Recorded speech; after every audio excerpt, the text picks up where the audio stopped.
Good morning. Tiffany Boyd with Free Your Children. I hope that you can see and hear me this morning. You'll have to give us a little bit of grace again as we are navigating our equipment here in our new program. We are excited to have you join us this morning. Again, we have a fantastic guest with us. This is our new podcast setup that we have. So, this is our very first show that we have launched with our new equipment. So, again, thank you for joining us. As many of you may know, if you have been following us here in Tennessee, we are very excited that we have the Free Act moving through our legislature. It is a brand new piece of legislation that would give homeschool parents in the state of Tennessee true educational choice and autonomy. So we are very, very excited to have the opportunity to be a part of that historic piece of legislation. And today we have joining us Dr. Douglas Pietersma.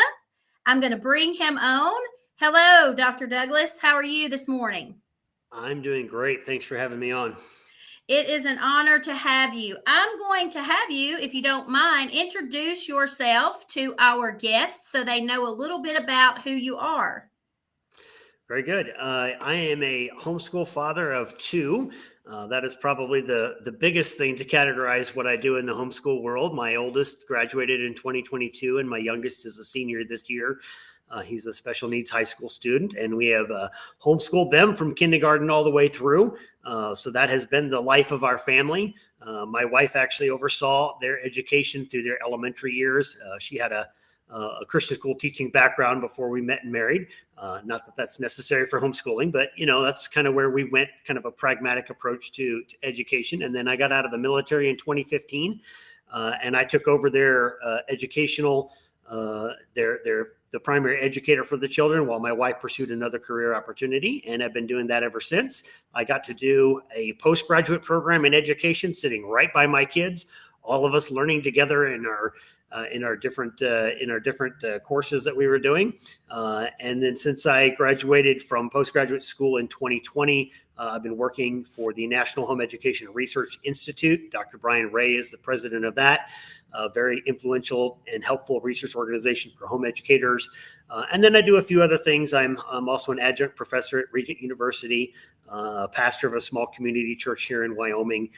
And then I've got my fingers in a few other things, including a martial arts dojo that I own in Cheyenne, Wyoming.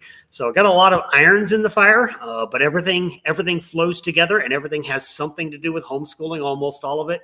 Even my martial arts school, almost all my students come from homeschool families.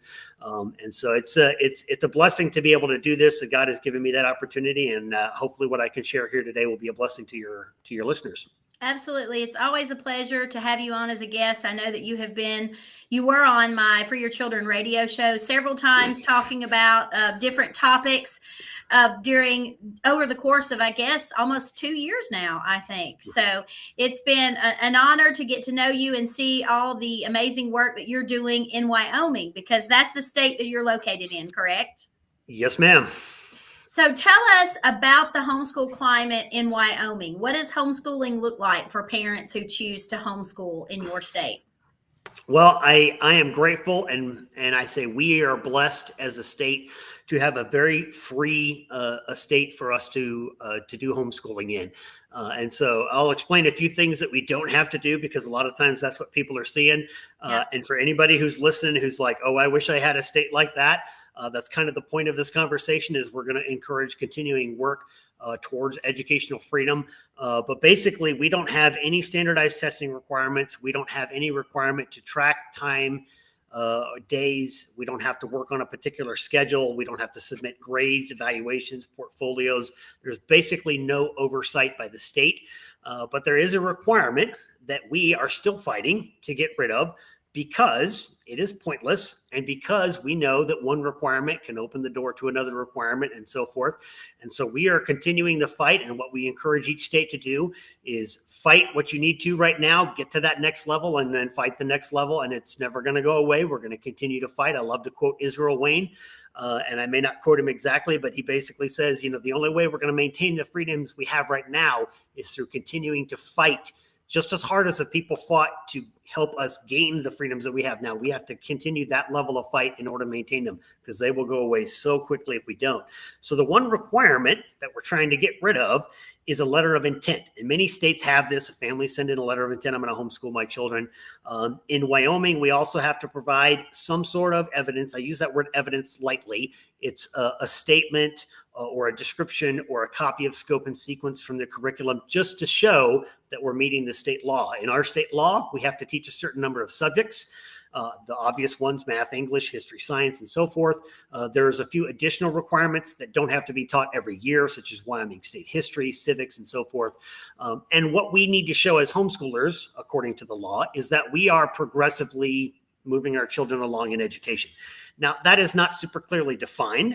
And so when individuals send in their letter of intent, sometimes they send a statement: I am progressively educating my children. Leave it to me. Some of them will actually describe what they're teaching. Some will copy scope and sequence from a curriculum. I've made stuff up before because we were making courses up before. And so I literally described the courses that we're going to do. And I probably did more than what other people do, perhaps a little bit. But the problem with this is it is such a pointless requirement from the perspective of both the state and the homeschoolers. So the homeschoolers go through this rigmarole once a year to get all this stuff together and send it to the district. Mm-hmm. The district receives this, they review it and acknowledge it. The only legal option that the district has is to acknowledge that you sent them this. And they do so by sending you back a letter that says, we got your stuff and we looked at it, and yes, you're homeschoolers. They can't approve it. They can't disapprove it. And if I can beg your pardon to use a double negative, they cannot not acknowledge. Right. So they have the statutory requirement to acknowledge it. They don't have the option to not acknowledge it. So I would suspect, and I don't know, I don't sit in these district offices. I suspect some of these districts, the bigger ones, get just a ton of these things in every year. They're filling out letters. They're sending them back. I can imagine they're not doing anything with them. Maybe they look over them. Maybe they don't. But it is literally pointless. Right. So we present this as hey, this is bureaucracy that doesn't need to be there. That's the logical argument that people who aren't homeschoolers might understand. But for homeschoolers, we also know that as long as this is there, there's a foot in the door. And if the foot is in the door, one legislative session could mean letter of intent goes to letter of intent plus evaluations, or letter of intent plus something else. And so that's why we're fighting, even though we have a very free state, and we're thankful for it. I don't want to make anybody jealous if you're in a state that has a ton of requirements. I'm sorry. I feel for the people in New York. I know some of the homeschoolers there. They're great people, but man, they have a lot of hoops to jump through. Yeah. So that's why we're fighting so hard to do this, is because it is pointless, and it opens up the door for future regulation, intrusion, or something along those lines.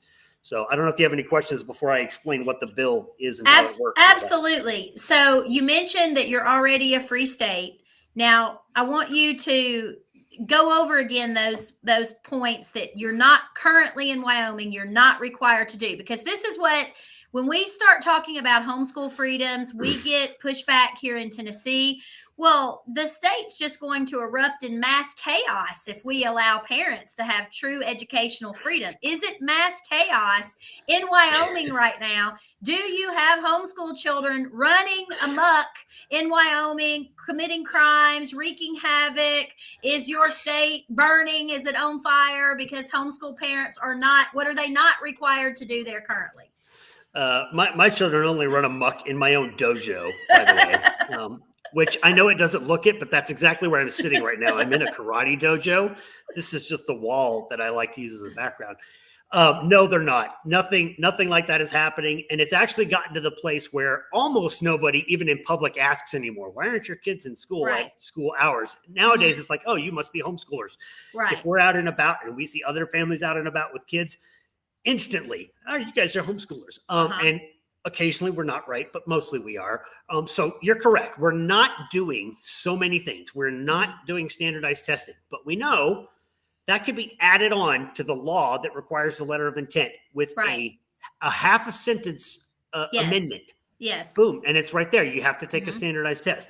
We don't have to track days. We don't have to track hours. We don't have to keep the school schedule, which means we can start and stop our school year whenever we want, and or we don't even have to have a school year. For my family, it's like, when does the new school year start? And it's like, we didn't really stop. And of course, then the great question for every homeschool child: what grade are you in? Yes. I don't know. I'm in 5 different grades at one time. Actually, ever since my son was in about 3rd grade, he has never been in one grade level for an entire school year at a time. He just doesn't. Right. He's got some special needs. He's got challenges. He's advanced in some areas. He's challenged in some areas, and we're going at the rate we need to go to for him. So yeah, we don't have to do any of that. We don't submit anything other than the letter of intent as far as, hey, my child completed this grade. My child scored this in certain subjects. We don't do report cards. We don't have to do a portfolio of material or anything along those lines. And right now, the only time the state is going to do any oversight, and this is very key, is if somebody files a complaint to, such as the Department of Family Services, it might be called CPS in other states. And one of the things that Department of Family Services is charged to investigate is educational neglect. Now, when the bill I'm going to talk about in a minute came up this year, DFS came and they testified. By the way, here's what's funny. In Wyoming, everybody that came to testify against the bill started off their testimony by saying, well, we're not really against it, because you almost can't fight the, hey, we're just getting rid of bureaucracy. So, right. But they said this, they said, we're charged with investigating educational neglect. And if somebody makes a claim, then we have to investigate. And the paperwork that the family gets back from the district is proof, right? That's proof that you're homeschooling. Well, actually, it's not. It's proof that you submitted the paper. It's not proof that you're doing anything. So it's actually not that, even though that's what they said it was. And one of our representatives pinned them down. How many cases a year do you have? And they said about 50 cases of educational neglect. And they said, well, how many of them have anything to do with this, this curriculum that might, and they said, well, about half of those 50 cases. And then they're like, okay, well, then how many of those are specifically homeschooling? And they're like, well, we don't really know. So the fact of the matter is, the number of cases they have to deal with is literally like so far below 1%. I mean, I don't even have to do the math to know that it is so far below 1% that it is not worth the huge bureaucratic red tape, both of the district and of the homeschoolers, to have to go through this rigmarole. Because in those cases, they could specifically ask, okay, they've got reason to investigate. That's a whole another set of laws that has almost nothing to do with homeschooling at all. And they could simply and we told the representatives this, they could investigate under the existing laws they have in other areas. This doesn't have to even deal with homeschooling, even if the family is a homeschooling family. So that's the argument we made. And I don't know if you had another question before. Yes, I do. I have several actually, because we're seeing a lot of these arguments in our state of Tennessee with the piece of legislation that we have introduced, which is, the Free Act. And so one thing that we hear is, how do you make sure that homeschoolers are not truant? So in Wyoming, how are they making sure that homeschoolers are not truant? So ostensibly, this letter of intent takes the homeschoolers out of any potential for charge of truancy. And so that is the justification for many people for keeping it in place. If we don't know this, we don't know that you're complying with the law. When I gave my testimony at the legislature, I used to quote, and again, I'm probably not going to quote it verbatim because I don't have it in front of me, but it's from a gentleman named R.J. Rushdoony, and he wrote a book called The Messianic Character of American Education. And one of the quotes he says is, or a paraphrase of that quote is, for the government to assume the right to provide anything for its citizens, and this was spoken in the context of education, assumes the incompetency of those citizens. In other words, if the government says you have to do it and we have to verify it, they're assuming that you won't do it. So what I like to do in situations like that is flip it on its head. Okay. Let's assume families are going to do what they need to do to get their child an education. You say, how can you assume that? Well, because before there was common schools and before there were government schools, people were giving their children an education. They were making sure their children got educated. And yes, we all know there's this one in, I don't know how many thousands that will not do it.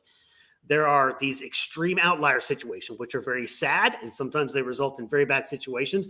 But we also know that we don't create laws to govern everybody, or we shouldn't. I don't say we don't. We shouldn't create laws to govern a super majority of the people because of bad actions on Correct. one person's part or another.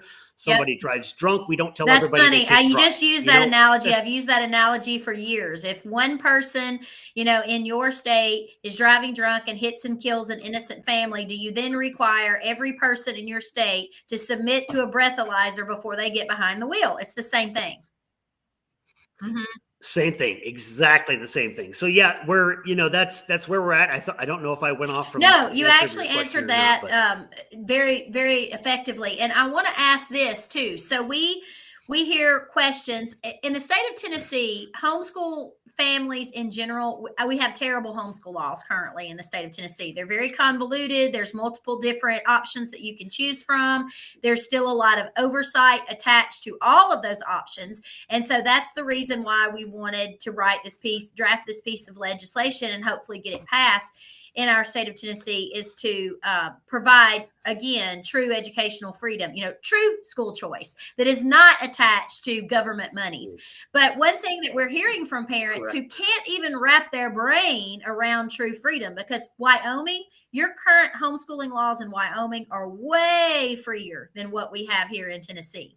So parents are saying things like, how on earth, without standards, are you going to know if your child is learning what they're supposed to be knowing? And then legislators are asking the question, some of them, how are they going to ever get into college? These kids, no one's going to be able to benchmark or prove that these children are learning anything. So, they're just going to be on the fringes of society, and they're not saying this, at least I haven't heard them say that, but that's what they're insinuating when they are claiming that we need all of this government oversight to be able to raise children and educate children in a manner where they will be able to be productive citizens that know how to function.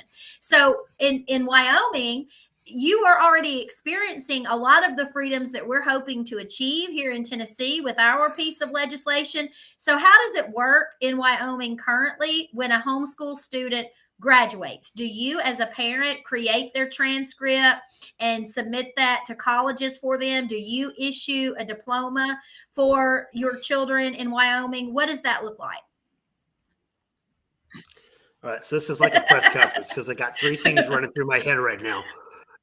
Don't let me forget to get back to both standards and college admissions. But from the graduation perspective, parents can and do issue the diplomas for their homeschool students. They are valid here in Wyoming. I think there have been very minor issues from here and there, and a lot of us will go to HSLDA if we're members of that. And say, hey, we're having a problem with employment or with, military recruiting, which, by the way, it's not a big problem here. But an occasional person, generally somebody that just doesn't know. Yeah. They don't know. And so they get a letter from HSLDA and it all gets cleared up. So we issue the diplomas, we write the transcripts. I help people do this because I recommend you do a very detailed, useful transcript. Especially if you know your child is headed to college, make it a useful one. Don't make it, a hen scratch on a piece of paper. That it needs to be done right. And there's a lot of ways you can do it. There's places that provide assistance with that. Most state homeschooling organizations have a means or mechanism to help you with that. I've helped people with that personally. Anyway, so yes, we issue the diplomas, we write the transcripts, I sign them. It's me. They're legal, they're valid, and graduated.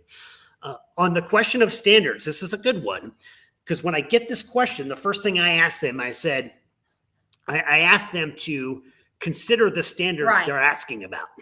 Well, what are the standards? People say, well, SATs and ACTs and this test and that test, or, some sort of a evaluation that the state does. Wyoming has something we call YTOP. I have no idea what the acronym stands for. Something education related, obviously. So what, how do you know your kids are doing at least as good as the public schools are doing? And first of all, I will say, I don't want my children to do at least as good as the public school children are doing. And by the way, I said that, but I shouldn't say it. I say government school, not public school. I try to correct myself whenever I say that. So I don't want them to. The National Assessment of Education Progress came out recently, the 2024 edition of that. Every state is ranked, and the news media was just all aglow that Wyoming had improved in their standings versus other states and had increased their number of 4th and 8th graders that were proficient in reading and math. But if you look at the raw numbers, it is way less than half. Sometimes it's 29% in certain categories. I think high school reading was down that low or something like that. And I tell people, I said, you see this glowing headline and how much better we're doing. And I'm going to give you raw numbers. 70% are not reading at grade level. And this is their own assessments on their own evaluations. So when I start addressing, well, what standards are you talking about? What standards do you want my children to meet? Here's my point. I don't want my children anywhere near government school standards. And I don't care if they can pass their tests. Because as a parent, I know what they know. I know what they can do. I know their capabilities, their limitations, their strengths, their interests, all of that. And that can be used, those pieces of information can be used as a force multiplier in education so that each child reaches their maximum potential. Now, if you got a special needs child, is that child going to reach the same level as every other? No, they're not. And I know that, you know that. And that's not the point. The point is to get them as far along as they can go. And I guarantee my son has done way better in homeschooling than he ever would have done in a public school special ed program, mostly because their metric for success in most states is 1% improvement year over year. That's what they consider a success in special ed.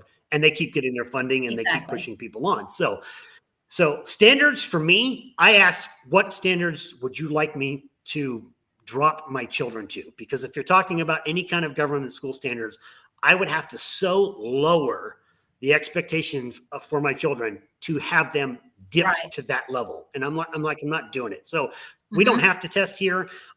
Some people choose to do it. You want to give your kids the Iowa, the California achievement test, whatever, fine. You can do that. Maybe that makes you more comfortable in letting you know. But I don't do it. We don't need to do it. And personally, as an educator, I have not found good, solid evidence that actually improves academic learning. Now, you can teach to the test and you can get better scores on the test. But that doesn't mean they've actually learned anything. It means they got the answers that you gave them to put on the test. And so, and I know there's different kinds of tests. Not all of them are, pure knowledge based. Some are more analytical. I get that. But still, I don't feel like it's a need for me to even push to that. So I usually turn that question on its head. And I asked you to remind me about college. One more thing. What was the other thing? College. That's it. Okay. College admission. So experientially, this, I don't have to go out and do, by the way, I'm a researcher. So I love it when there's good, solid research, but I don't have to. I don't need to do a study that tells me homeschool children can get into college. From my experience here in Wyoming, I know homeschoolers that have gone from homeschool to community college. I know homeschoolers that have gone homeschool through PhDs. They have gone into law school. They have gone into med school. They have gone into the military, which obviously isn't school, but a lot of the military has trade school related to it. I got a lot of my education in the military. This is my Air Force certificate up here. Trade schools that are doing all these kinds of things. So I have seen it happen so much that I have no question that children can do that. I'm also, despite the fact that I have done so much education myself, I am also not a college for all proponent. I do not believe every child needs to graduate high school and immediately head for college. Are some going to do that? Yes. Do some need to do that? I would say if you're into certain professions, medical fields, legal fields, you're going to have to do that. And you probably should do that. I really don't want a doctor operating on me who hasn't actually been to med school. So yes, for that, but I pray that every family seriously considers the need for whether or not higher learning, as they like to call it, is necessary for your child's goals, interests, desires, and so forth. And I throw out one statistic. I know it changes from time to time. You can probably just internet search it and find out how close I am. It's probably going to be pretty close. At least 60% or right around 60% of those who have bachelor's degrees in the United States are working in fields that either don't require a bachelor's degree at all, or they're not working in a field that is related to that bachelor's degree. So they spend $100,000. They spend 4 years of your life. If you're slow, some of us take longer to do school. You spend 5 years. I don't know. You waste all that time, and then you end up working in a job that didn't require that education to begin with. Now, I'm not saying that to everybody. I get it. There are fields. Engineering is one of those fields. Yeah, that's on another level. I get that. But there are so many students who are heading off to college because it's the thing to do. It's what my parents want me to do. It's an expectation. And of course, for Christian families, I say this: sending your youngsters, young adults, off to a public or private secular institution of higher learning can be just as detrimental as putting them in a government school from the perspective of what are they going to get taught? They're not going to get taught a Christian worldview. They're going to get taught, what you would rather they not learn. And it's not that they don't need to learn those things. It's like we teach our kids in science, even in homeschooling, what evolution is and what that, we talk about those things. It's not like they're ignorant of it, but they're going to get indoctrinated with it. Everything from non-Christian, science philosophies to worldly, all the other social kinds of social justice issues or whatever. So I caution families, don't just rush off to college. Find out if you need it. Tell your kids to take a gap year. Have them get experience in a field. Find out if they need a degree. Find out if they want to get that degree, rather than spending 4 years getting a degree only to find out afterwards they don't even want to do that. I don't know how many people I know. Yes. They have nursing degrees. They have nursing degrees, don't want to be in nursing. They have teaching degrees, don't want to be in education. So let's get our kids a little further down the road. And I think homeschoolers generally do this. But again, I have no qualms about it. Now, having said that, there is research. There is research that shows that colleges are more accepting to homeschool students nowadays. Many colleges are courting homeschool students. They know they're independent learners. They want these kinds of students.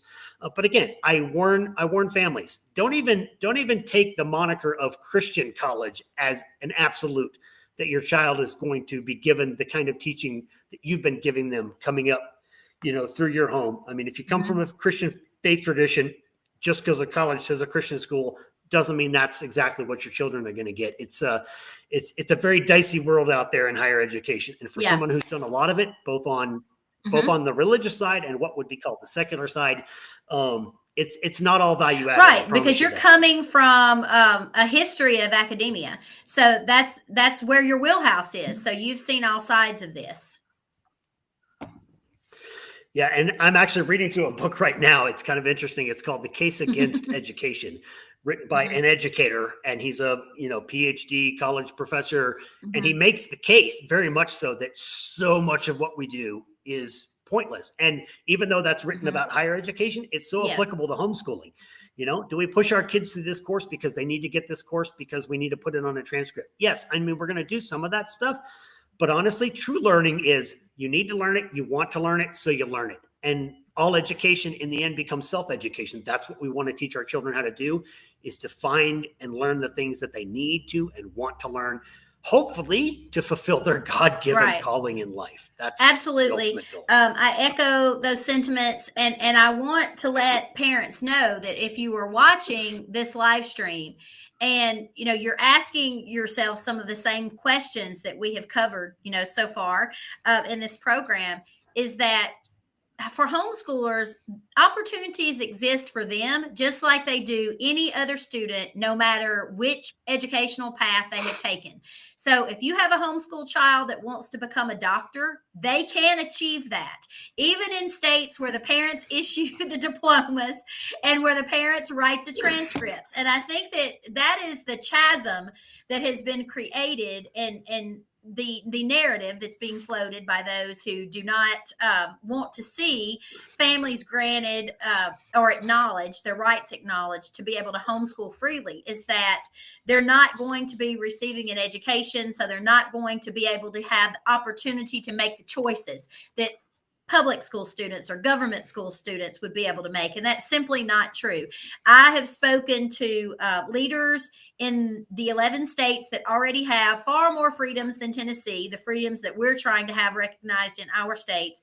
And in those states, the parents issue the diplomas, the parents issue the transcripts, and those children, if they choose to, can go to college, can go to trade school. And many of those families, reported back, not only did our children choose those paths, they graduated and now they're working in, whatever capacity that they're working in. So I think it's important. And you're right, not every child needs to go to college. And we're seeing that the statistics are telling us that all of these children that are leaving school, whatever type of educational choice that they're currently enrolled in, and they're entering college and they're racking up thousands and thousands of dollars of student loan debt. Oftentimes, they don't even finish their degree, but they're still saddled with the debt, or they graduate with that degree and the debt. And then that's kind of their prize. You've graduated and now you owe $100,000, for the degree that you just pursued. And then that young adult is like, I don't even want to do this for a living. So speaking from a personal standpoint, the field that my husband is in, that field does not require a college degree. Yet he has tons of coworkers that do have a college degree, and they're not utilizing that college degree. Instead, they're working for the same company that my husband works for. So I can speak to that from personal experience. Myself, I went to college. I graduated with a degree to be a government school teacher. I did that, and I was a tenured school teacher. I resigned, and then I'm no longer working in that capacity. So you're right. So I would think that those statistics are pretty much hitting the nail on the head with that. So I think families and their children, as they grow and become young adults, they really need to sit down and have conversations about what they feel like is their best course of action moving forward. But it is refreshing to hear from leaders in states like yourself in Wyoming that these children still have all the same opportunities if they so choose to utilize them in terms of careers and education outside of their K through 12 educational environment. So let's talk about now the bill that you have going on in Wyoming. You can see the ticker at the bottom of the screen there. It's HB 46, the Wyoming Homeschool Freedom Act. I'm going to let you explain it. I would love for you to tell us the history behind this, who drafted the bill, why Wyoming felt like they needed this. So I'm going to let you tell our listeners all about that. And I'm going to attempt to do a share screen here and see if I can pull that piece of legislation up. Well, the good thing to know about it is it's short, it's sweet, and it is simple. So this was actually an effort by our state Christian homeschool support organization. Excuse me. And I partner with what's called Homeschool Wyoming, or Homeschool WYO. I am not a board member, but I work with them very often. I'm always at the convention. I'm actually doing the commencement speech this year for our organizational graduation. Anyway, they got a Representative Strzok in our state, who is a homeschool mom, now a representative in our legislature, to put forward this bill. And as you can see on the screen there, it is super simple. The red line through is what is being, the blue line through is what is being canceled. The red underlined is what is being added. And basically, there is now a presumption that parents are going to comply with the law. The law says you have to educate your children. The law says you have to cover these subjects. This rewrites the current law that instead of submitting a letter of intent, submitting a curriculum to the local district, the assumption is that the parents are going to comply with the law. This is the most truly freedom education piece of legislation I've ever read. And that's evidenced by how simple it is, because that a long, wordy piece of legislation is just never going to be full of freedom. Anytime legislation gets long and verbose, it is not freedom oriented. So this is short, it's simple, it's taking a requirement that we have, it's eliminating that requirement. You look at what's happening at the federal level with the president trying to get rid of just bureaucratic stuff that doesn't need to be there, right? This is the equivalent of that on a much smaller scale here in our state. Let's just get rid of this one piece of bureaucracy that has no purpose, that serves nobody except to waste time in doing it. So our state homeschool support organization partnered with the legislator, got a few other people to sponsor it. You can see the sponsors up there in the list. And it removes this requirement. So basically, homeschoolers will be presumed to be following the law unless they're proven otherwise, unless there's some sort of an issue that comes up in some other. So I'll be honest with you. Here's what I expect out of this. I expected this to do well in the House. I expect it to be a struggle in the Senate. It is between the two right now. And I kind of expected that somebody probably on the left side was going to make a recommendation. Okay, we'll go with this, but let's make it a one-time letter of intent as opposed to an annual letter of intent. honestly, for homeschoolers, we would consider that a step in the right direction, and we would call that a victory for us if we only had to do this once. Ideally, though, we're shooting for the stars. We're shooting for the stars. We might hit the moon. We can't control the legislator. We'll go and testify. We'll give our reasons. Honestly, the testimony that happened in the House Education Committee was so amazing because the chairman actually calls people, people to testify up in groups. First, I want to hear who's against the bill. And then I want to hear from people who are for the bill. Some chairmen don't do it, but this particular one did. It was so funny because when he said he was going to open it up to public testimony, about 4 of us jumped up out of our seats before he got the words out of his mouth. I want to hear the con arguments before I hear the pro. And so we all had to turn around and walk back to our seat, kind of hanging our head. It was funny, though. It was kind of it was a humorous moment. And I sent them all a note afterwards saying, hey, homeschoolers, we're kind of an anxious bunch. You can't really tease us like that. So anyway, again, they didn't really oppose it. We're going to have a little more opposition in the Senate. I expect some proposed amendments. There were a couple of proposed amendments on the House floor before it passed out of the House, and they went nowhere. One legislator actually proposed literally the entire opposite of what this bill is trying to do, and they proposed an amendment that would have added annual reporting requirements. Like, to this bill that's getting rid of reporting requirements, we want to add reporting requirements. And of course, everybody's shaking their head like, I don't just, if you don't like it, just vote no. Don't try to change it to be exactly the opposite of what it is. Which of course it died. That died a very quick death, which was great to see. And by the way, we correlated a visit to the Capitol with the day that this was supposed to be heard on the floor. Turns out it wasn't. It got heard the next day. But anyway, it was kind of fun to be able to interact with the legislators. But yeah, we worked with a friendly legislator. We got it. When it went to the Ed committee, totally friendly committee, one person voted no to get it out of the committee.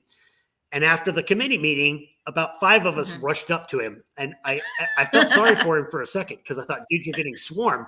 But he had a good question. And the good question was what counties within the state are adding extra requirements, because we talked about that. Counties oftentimes, hey, we need extra stuff. No, you don't.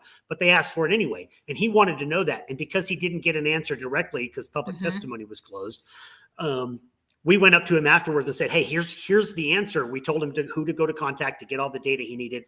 And by the time the bill got to the House floor, he turned his no into an aye.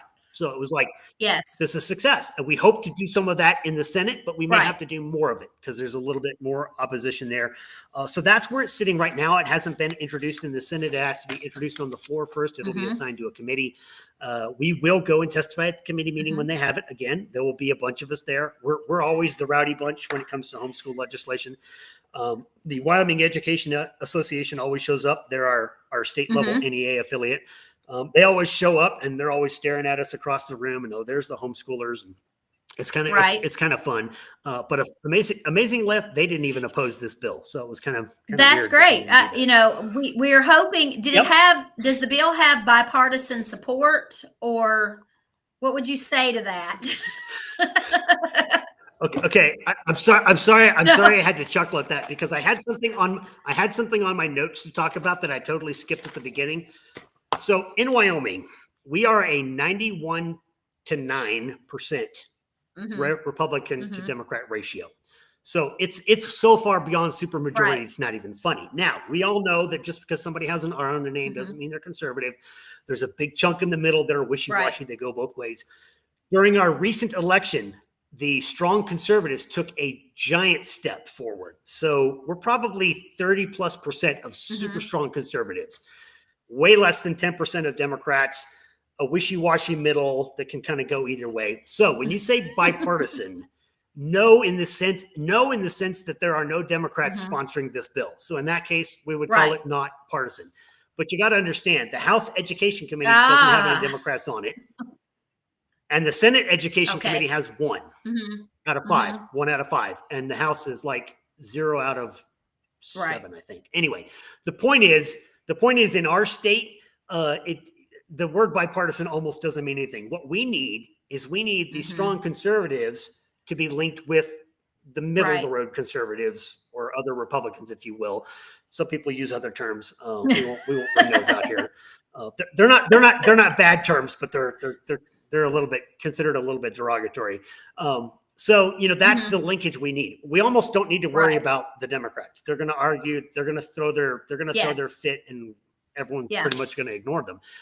So we don't really have that dichotomy, if you will, in Wyoming. By the way, it wasn't always that way. I did a check this morning to see when it was last 50-50, and it was in Oh, wow. it was in the 70s. The last time our state was about 50-50, and it has slowly been going more conservative ever since then. And this last election, we had a sweep with a handful of, especially House seats, that went strong conservative. So it's really good for us right now, and we're going to kind of take advantage of that Absolutely. momentum. Our concern with our bill, the FREE Act that we have, is our biggest concern is with the conservatives that we have. We are supposed to be a red state, but with prior conversations that we have had with our legislators, they seem to push more toward regulations for homeschooling. So we are hoping that they understand that all of the talking points that they use to pass the Freedom Scholarship Education Act in the state of Tennessee, which is vouchers by another name, they're just calling it scholarships,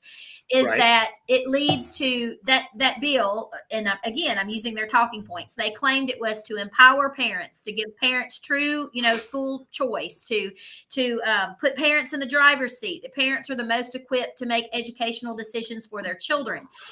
And we will see with this bill, the FREE Act that we have in Tennessee now, if they truly meant that, because our bill truly does all of the things that they were claiming that the Education Freedom Scholarship Act will do. It won't cost the taxpayers of Tennessee a dime, because this program is not going to cost anyone anything.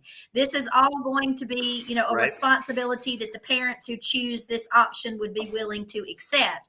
And this particular option that we're proposing here in Tennessee, those homeschoolers that choose to take Education Freedom Scholarship Act monies, this category would not even apply to them. So they wouldn't even, be able to land in this specific category, because they would be agreeing to the rules and the conditions set forth, by that program. And this option that we are asking to be recognized and added into law in Tennessee would negate them from this particular category. So it's interesting to watch in Wyoming, because you already have far more educational freedoms in that state than we do here in Tennessee. And so we are hoping that those that claim conservatism, in our legislature will recognize what this bill, truly is. And it was really important to me to have states be represented on the Free Your Children podcast that are already more free than Tennessee, because we want to dismantle their narrative that this would be detrimental to our state. And we have heard those words, that giving parents educational freedom would be detrimental to the state of Tennessee. But it's not been detrimental. Assuming their incompetence, Yes. that's exactly what the government is doing. It's interesting 100%. when I speak to states, the 11 states that already have more educational freedom than we do here in Tennessee, and I pose that statement to them, they're just left speechless. They want to, what are you asking? We're not, it's not crazy here. Our state isn't, has not disrupted into, some catastrophic, state where people are afraid to go out of their homes because homeschoolers are terrorizing the communities. And I think that, it's important to have those conversations so that we can start to dismantle, those narratives. So what is next for Wyoming with this bill? The Senate, obviously. So it's got to go to the Senate. It'll first get introduced on the floor, then it'll get sent to committee. If it gets out of committee, then it'll go back to the floor, first, second, third reading. They'll vote up or down. There'll be amendments probably proposed both in the committee and on the floor. Again, we'll be there for the committee. That's when they have public testimony. We'll watch it on the floor. We can't do anything from a citizen perspective once it's hit the floor, but we continue to communicate with our senators and those that are arguing so that we can feed them. We can feed them information if we need to. And we've got some supportive senators for sure. My personal senator, the one from my district, she's very, very strong on homeschooling. Goes to a church that, that actually has a homeschool co-op ministry. They support it. They're behind it. I love it. So that's what's next. We'll see what it comes out. I mean, if all goes well, As you have mentioned before, Correct. our fight is not over. One of the comments in the chat says this: we wish we could just get rid of compulsory education. And honestly, if we succeed in this bill, which we're praying, hoping, and working for, that'll be the next goal. The next goal will be to eliminate compulsory education from the state. However, that's going to be a challenge in Wyoming because it is enshrined in our Constitution. So because of the way it's worded in our Constitution, it is going to be very hard. It is literally going to take a constitutional amendment. And again, that's a fight. Could it be years long? Or I don't know. We'll get to well, there. You when brought we an get there. important point out, and you and I have discussed this many times, is that homeschoolers need to understand that your freedoms are just one legislative session away from being infringed upon. And so I think that there seems to be a climate and a culture within the homeschool community that they think we're homeschooling, we're doing our thing, they're not going to bother us. I can't overstate this enough. If you are a homeschool family, you need to be engaged. You need to be proactive. You don't need to wait until your homeschool freedoms are threatened. You need to be very proactive to expand those freedoms and to protect those freedoms on the front end. So if you are in Wyoming, if you're in Tennessee, if you're in any of the states in the nation, you need to be plugged in to what's going on in your state in terms of education, because this is going to be a fight every legislative session. And I want you to share your thoughts. We discussed this before we came on and started this live, as I was trying to navigate all this new equipment. Tell the listeners what what your perspective is on that. What do you think? How do you think parents, families, homeschoolers need to be engaged? What do you think they need to be doing right now? Well, I'm gonna put it in a little bit different of a perspective. I'm a martial arts instructor, and one of the things I teach my martial arts students is situational awareness. And you are correct. When home educators are comfortable, they're likely, unless they're actively engaged, they're likely to be unaware when legislation is proposed or put on the dockets. I mean, it does take an effort. There's an entire team as part of Homeschool YO, and I'm not part of that organization, but I contribute with them, watching out for bills. They can get snuck in very, very easily. You have to be vigilant, and I don't care what it's about. You have to be vigilant in life to secure your safety. You have to be vigilant as it relates to your taxes, lest the government should pummel you with more taxes unwarranted. You have to look at your freedoms. I don't care what your freedoms you're looking for. It could be educational freedoms. You could be a gun rights activist. Right. I mean, it doesn't matter. You have to keep an eye on that. If we're Christians and we're looking for those sneaky legislative things that will expand abortion in our state or something like that, again, you just have to keep watching. Eternal vigilance is probably a good phrase. And yeah, some people are like, well, maybe it's too much effort. I never consider it too much effort. Let's say I spend all legislative sessions scouring all the bills and there's nothing I need to fight. Fine. I've at least made myself aware. And yeah, it takes time and nobody's paying anybody to do it. All of our state homeschool support organization leaders are volunteer. Nobody gets paid. When I go to the legislature, same thing. And none of us that's not what we're going for. We're not doing this as, like paid legislators. Lobbyists. Or paid lobbyists. We're not paid lobbyists. We just have a heart for freedom. And if you have a heart for freedom, you should want to pay attention. And I encourage homeschooling families to do that, because really, you said it right. One legislative session and everything can change in a heartbeat. And there are so many ways to sneak things in, like bills that are put on last minute right before they're sent to committee. And you may not even, it's funny, House Bill 46. I knew it was coming up. I knew they were going to propose it. I kept looking at it, but for a couple of days, I missed looking at it. And I got a phone call on a Monday morning. They're going to hear this in committee at 11 o'clock today. And I was like, boom. And I had already typed out what I wanted to say. So I hit my computer, print, and I ran to the Capitol building, barely making it in time to get there to be able to do this. And so, because it's like when it hit committee, Yes. I didn't know, and so right now I've got about 10 people. I'm like, please tell me when this hits the Senate committee. I will be looking, but in case I miss it, Absolutely. It let me moves know. fast I want to and be you have there. to be you have to watch it. Yes, You definitely have to have a number of people keeping an eye on it. You have to have open right. communications with the sponsors of the bill and make sure you're communicating with them regularly as it moves through the process. It's a lot of work Yep. and it takes a lot of time and it takes a lot of effort to make sure that you're tracking what you need to be tracking and you're showing up. And I can't express the importance of showing up enough. The state of Tennessee is vast, and so there may be people on one side of the state, and it might not be feasible for them to make the 8-hour trip, to Right. come and be at a moment's notice, in committee. So Right. I ask, no matter if you're in Tennessee or Wyoming, you are supporting the people who are showing up and who can show up. And if you're local enough to show up, come out and be there, be present. I really do not think Yep. that there's a substitute for actually looking at the faces of those that are in the committee meetings and having one-on-one Right. conversations with your legislators. It is extremely impactful. Now, I want to talk to you a little bit about how you received HSLDA support in your state. The way it worked in our state, and I'm going to pull up an article that I have just written. It's just released, so you can go to the Borough Pulse and read about the Free Act right here. The Free Act, groundbreaking family right to educational emancipation legislation introduced in Tennessee. And of course, the acronym to this is the Free Act.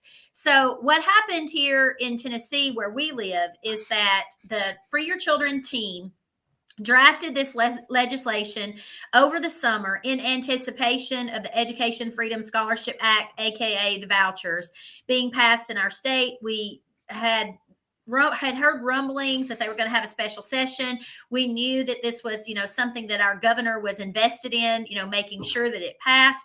So we expected this. So we made the decision to start drafting the legislation. And we asked and found a senator and a representative that would be interested in sponsoring the bill. And of course, that is Senator Bowling and Representative Todd Warner, who, again, like you mentioned earlier, are strong proponents of the homeschool community, and we are very thankful that they were willing to pick this legislation up and go into battle with us.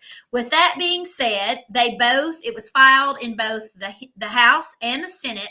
And then when I was at the special session in the committee on the floor, actually in the gallery up there, I received an email from HSLDA that they were supporting this bill. So we didn't communicate with them prior to the drafting of this legislation. We didn't communicate with anyone other than the legislators that we knew that we were going to ask if they would be interested in sponsoring this particular piece of legislation. So after it was filed, of course, HSLDA saw the bill, because they're tracking Tennessee. And of course, Tennessee has Will Estrada, senior legal counsel with HSLDA. So they contacted us and told us that they were in support of the bill. But he also mentioned to me that this was a historic piece of legislation for Tennessee and Wyoming. And that's another reason why I wanted you to come on and have this discussion today, is I don't think that many people know how historic this is for the nation. So what I was told is that Tennessee and Wyoming are the only two states in the nation who have ever attempted to have these rights recognized through legislation. So this is really monumental.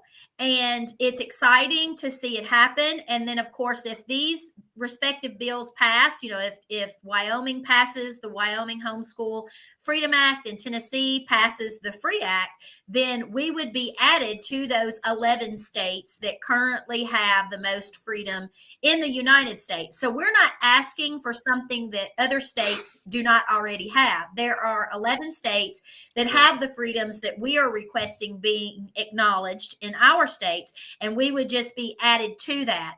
But really what we're doing in Tennessee and Wyoming is historic in that no other states have gone about it in the way that we are attempting to go about it. So what was your experience with getting the national organization, the HSLDA, the national organization, in this arena for you in Wyoming? Okay, so I can speak about this generically because the coordination happened between Homeschool YO, our state homeschool support organization, Right. and HSLDA. I don't know exactly at what point, but I know for a fact it was before this bill actually like hit the Right. legislative calendar. So again, Will Estrada is Mhm. our attorney as well, so I know him very well. And he was actually online at the House Education Committee meeting, ready to testify, but they closed testimony before they got to him, so he didn't get to say anything. And he's actually going to try, if we have enough heads up, to get out here for the Senate testimony and do that in person. You are correct. In person is absolutely essential if you can. I'm blessed to live in the capital city. We do have the online testimony option here in Wyoming. So if there's public testimony, you can always put your name on a list. Doesn't mean they're going to get to you. Even if you're sitting in the room, it doesn't mean they're going to get to you. They sometimes they just cannot get to everybody. However, so that was worked with HSLDA before it hit the legislative calendar. But again, I don't know the specifics because I know that was coordinated via Homeschool YO, which again, I'm not on the board, but I work with them. I just didn't get that information. So we are again linked to support this as both a national and a state level organization. And then I actually testify independently when I show up. I don't testify as a NERI researcher. I'm just the homeschool dad from down the road. But it's funny because I'm also a homeschool education services provider, which is one of the things that can make me money via our state's ESA, which, by the way, I choose not to do, and I won't because I told them I don't do that kind of stuff.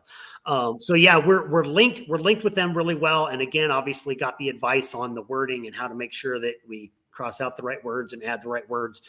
I'm not the expert on that. I simply show up and I try to give both personal experiential testimony as well as statistics or research information as much as I have it. And so we coordinate in that way. But I usually keep in touch with Will as well when I'm headed to testimony, let him read my script ahead of time. So That's great. So let's talk a little bit about what the ESAs in your state look like and why homeschoolers should be watching that. Okay, well, this could be its own hour show, so I'm gonna try to make this short. The short story is this: we passed an ESA last legislative session. We, as homeschoolers, Homeschool YO, myself, and some other organizations, fought against it. Most did not. Conservative organizations in our state, which do a lot of good work for a lot of good causes, supported this. It's the only time we've ever gone up and sat side by side with the Wyoming Education Association and testified on the same side of a bill. Maybe not the only time, but it's rare that happened. We were both against it for completely different reasons. What we wanted as home educators was to separate, and you mentioned this in your state, separate out the traditional home educators. Maybe you don't use the word traditional. Separate those out from those who are using ESA funds to school at home. Those are not the same groups. They shouldn't be conflated. We failed to get a specific declarative definition inserted into the bill. I mean, we tried, we recommended it. They shot it down to separate those two groups out so that there can be no conflagration in between the two. We knew that bill was going to cause problems. It had things in there. It had like a 5-tier funding scheme so that basically the poorest families got the most amount of money. The richer families got the least amount of money. Our governor nicked that whole section. We have line item veto power in Wyoming by the governor. He totally took that section out, so everybody got a flat fee. This year, they're trying to amend it in a dozen different ways. And this is exactly what we told people to look out for. They're going to pass this bill. Next year, they're going to amend this bill. And like any government program, none that I have ever seen or been a part of have ever gone from simple to simpler.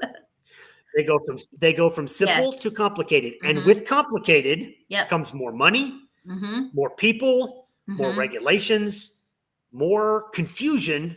And in the end, it may or may not even end up accomplishing what it was originally intended to accomplish. And I even think their goal of what it was originally intended to accomplish was off the mark. Like you said, they call it home, they call it school choice, they call it freedom, but it's not, because it keeps families and in some cases Christian schools tethered to the state. Guarantee requirements are going to come up. Guarantee restrictions are going to come up. Guarantee the cost of services and products are going to go up, even if you don't participate in the program. So I love it when people tell me, if you don't want to be in the program, don't be in the program. It won't affect you. Wrong. It does affect us. Cost of services go up. Cost of anything. I mean, just you name it. And then as they promulgate, It's Exactly. And then economics as they 101. promulgate rules and make amendments, to the legislation, then those that are not, that have chosen to be left out, are always swallowed up, because that's the goal of school choice. It is to make Right? all forms of education Always. government controlled. So, Tennessee has Yes, allowed the indeed. Trojan horse, to enter the arena. And we know that because of that, we will have to double down and fight for our freedoms every single legislative session. And as you mentioned, watch, because there are a number of different ways that they can sneak this in. And that is the primary reason, one of the primary reasons why we wanted to draft the legislation for the Free Act and try to get it passed into law in Tennessee, is to give us some level of protection. Those of us who want the government out of our homes as we are attempting to educate our children can do that. And again, this bill that we want to see passed, it's not going to cost taxpayers a dime. And they can't say the same about their version of school choice, because it will, wind That's up right. being a huge fiscal beast for our state of Tennessee, just like it has for every state who has adopted some form of Yep. school choice. So I want to thank you, Dr. Yep. Douglas, for being willing to come on. We need to have you come back on again and talk about your ESA program there in Wyoming in detail. I think it's important for families across the nation to understand what that really looks like.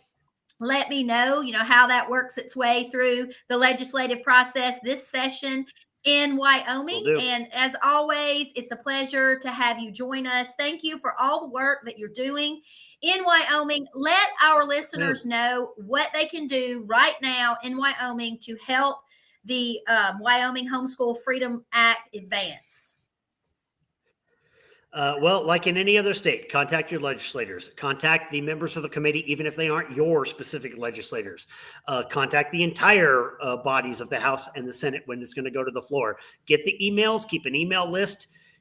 Send your ideas out there. Make sure that they know you're a constituent and this is your position, so that they understand it. Flood their phones, emails, all of that. Just contact.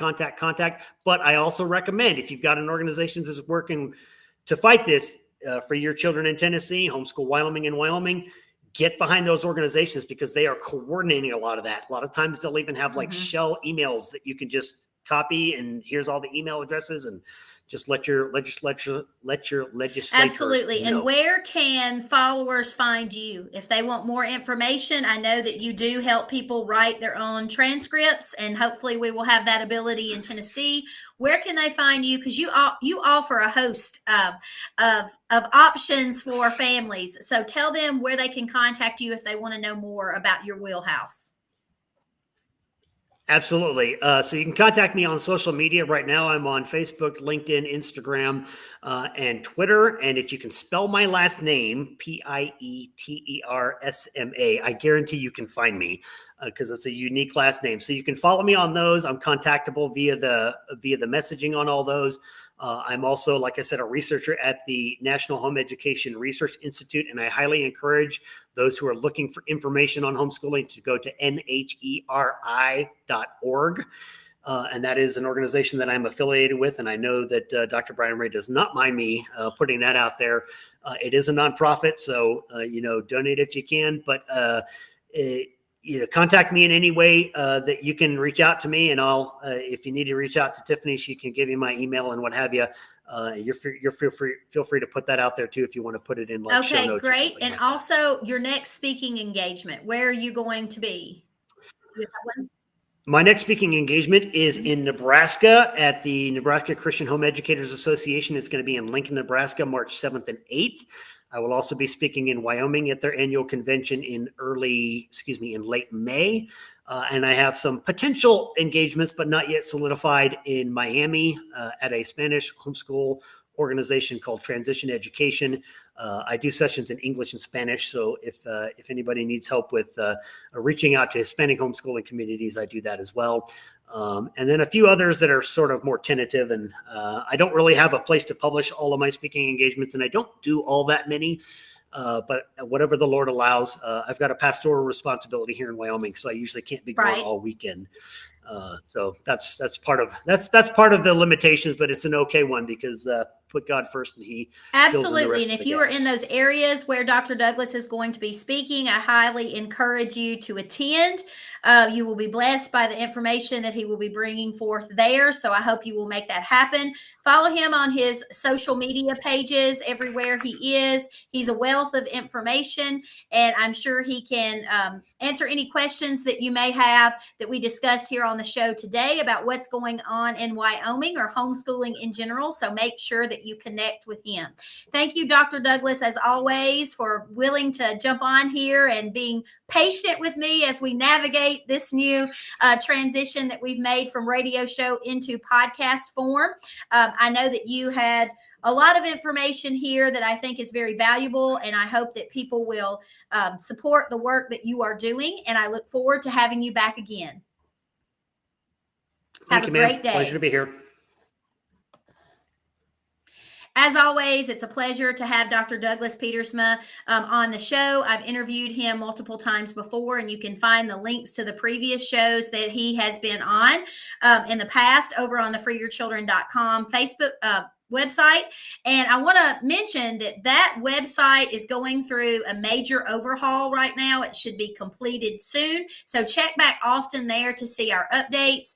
We are also in the middle of seminar season for Free Your Children, and we are finalizing some events that we will be in different areas of Tennessee and hopefully other states as well presenting. And if you have an interest in that, you can send us an email at freeyourchildren@gmail.com, and we will be happy to send a sponsorship, a seminar packet out to you so that you can see what all that entails. Over on the website, there's also a section there that talks about some of the topics that we discuss in our seminars, but know that those seminars are customized to your particular speaking engagement in the area in which you reside. Also, you can find us on multiple social media platforms. We are on X, of course, we're on Facebook, we're on Rumble, YouTube, we have a Substack. If you have not already, please subscribe to our newsletter. That's free. If you haven't done that, I highly encourage you to do so. If you live in Tennessee and you are tracking the FREE Act, the newsletter will be where we will be sending out up-to-date information in as real time as possible. So calls to action will be there as well. If you are supportive of the FREE Act or would like to know more, please make sure that you connect with us, because we are going to need to make sure that we make a strong showing at our Capitol as this bill moves through the legislative process. So thank you all for joining us today, and we will be back again soon. Remember, we love you here at Free Your Children, but Jesus loves you so much more. God bless.